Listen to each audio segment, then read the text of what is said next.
திண்டுக்கல் வேடச்சந்தூரில் திமுக ஒன்றிய பொருளாளர் மாசி பெரியண்ணா மர்ம நபர்களால் வெட்டி படுகொலை செய்யப்பட்ட நிலையில் உடலை வாங்க மறுத்து மறியலில் ஈடுபட்டுள்ள உறவினர்கள் திமுகவினரால் பெரும் பரபரப்பு ஏற்பட்டுள்ளது. மேலும் இதுகுறித்த கூடுதல் விவரங்களை செய்தியாளர் சரவணன் வழங்கிட கேட்கலாம்.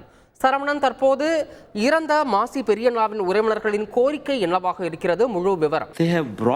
திமுகவின் தெற்கு ஒன்றிய வேடச்சந்தூர் பொருளாளராக இருந்து வருகிறார். இவரது மனைவி முத்தி மாறி நாகம்பட்டியோட ஒன்றிய கவுன்சிலராக இருந்து வருகிறார். இந்த நிலையில நேற்று இரவு 7 மணியில் உள்ள பெருமாள் கவுண்டம்பட்டி என்ற பகுதியில் இவருக்கு சொந்தமான தோட்டம் இருக்கிறது.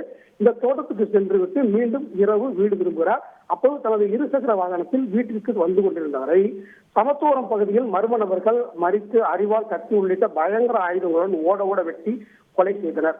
இது குறித்த தகவல் இருந்ததும் வேடச்சந்தூர் போலீசார் சம்பவ இடத்திற்கு வந்து உடலை கைப்பற்றி வேடச்சந்தூர் அரசு மருத்துவமனைக்கு ஆம்புலன்ஸில் ஏற்றி கொண்டு செல்ல முயன்றனர். இதையடுத்து அங்கு கூடிய திமுகவினர் மற்றும் உறவினர்கள் உடலை அங்கிருந்து கொண்டு செல்ல விடாமல் போராட்டத்தில் ஈடுபட்டனர். இதையடுத்து வேடச்சந்தூர் காவல்துறையினர் பேச்சுவார்த்தை நடத்தி உடலை கைப்பற்றி திண்டுக்கல் அரசு மருத்துவக் கல்லூரி மருத்துவமனைக்கு அனுப்பி வைத்தனர். இன்று நிலையில இன்று காலை முதல் திண்டுக்கல் அரசு மருத்துவக் கல்லூரி மருத்துவமனையில் திமுக பிரமுகர்கள் மற்றும் அந்த இறந்த மாசி பெரியண்ணாவின் உறவினர்கள் ஏறத்தாழ 500க்கும் மேற்பட்டோர் தொடர்ந்து காவல்துறை அதிகாரிகளிடம் பேச்சுவார்த்தையில் ஈடுபட்டு காவல்துறையினர் உடனடியாக உண்மை குற்றவாளிகளை கைது செய்ய வேண்டும் என்ற கோரிக்கையை விடுத்து குரல்களை எழுப்பி வந்தனர்.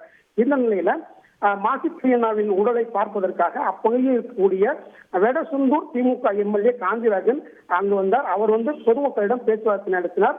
அங்கு அவரிடம் பேச்சுவார்த்தை நடத்தும் போது அவரையும் பொதுமக்கள் வாக்குவாதத்தில் ஈடுபட்டு முன்பின் வாக்குவாதத்தில் ஈடுபட்டனர். இதையடுத்து அங்கிருந்து அவர் புறப்பட்டு சென்றார். இந்த வாக்குவாதத்திற்கு மத்தியில பொதுமக்கள் திடீரென அரசு மருத்துவக் கல்லூரி மருத்துவமனையில் பிரதான சாலை முன்னே இருக்கிறது.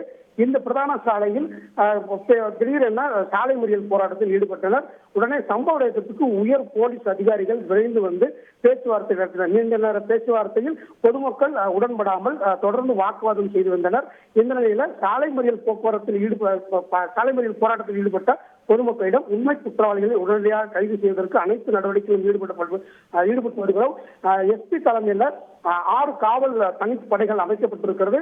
உடனடியாக கைது செய்யப்படுவார்கள். அதற்கான பூர்வாக நடவடிக்கைகள் எல்லாம் எடுக்கப்பட்டிருக்கிறது என்ற உத்தரவாதத்தை அளித்ததை தொடர்ந்து அனைவரும் சாலை மறியலை கைவிட்டு மருத்துவமனை வளாகத்திற்கு சென்றனர். அங்கும் தொடர்ந்து இந்த பேச்சுவார்த்தையிடையே உடன்பாடு ஏற்படாமல் பொதுமக்கள் தொடர்ந்து வாக்குவாதத்தில் ஈடுபட்டு வந்தனர். இதனால் திண்டுக்கல் மருத்துவக் கல்லூரி மருத்துவமனை மற்றும் அந்த பகுதியில் இருக்கிற சாலையில் மிகப்பெரிய பரபரப்பான சூழ்நிலை காணப்பட்டது. தற்போது பேச்சுவார்த்தைக்கு பிறகு அவரது உடற்கூறு ஆய்வு செய்யப்பட்டு உறவினர்களும் ஒப்படைக்கப்பட்டிருக்கிறது. விவரங்களுக்கு நன்றி சரவணன். செய்திகளை உடனுக்குடன் தெரிந்து கொள்ள உடனே சப்ஸ்கிரைப் பண்ணுங்க.